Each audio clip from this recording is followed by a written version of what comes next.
Welcome. If you want to manage light effects in your Soundcore Flare 2, you have to open the Soundcore application, then select this device when you are connected, and click on the light effect in the right bottom corner. As you can see, we can find here presets.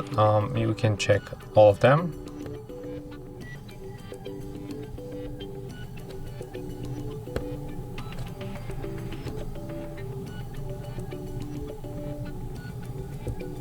And we are also able to get who's next.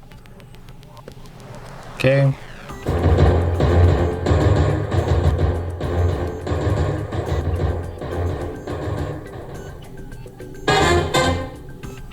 That's very cool and nice feature.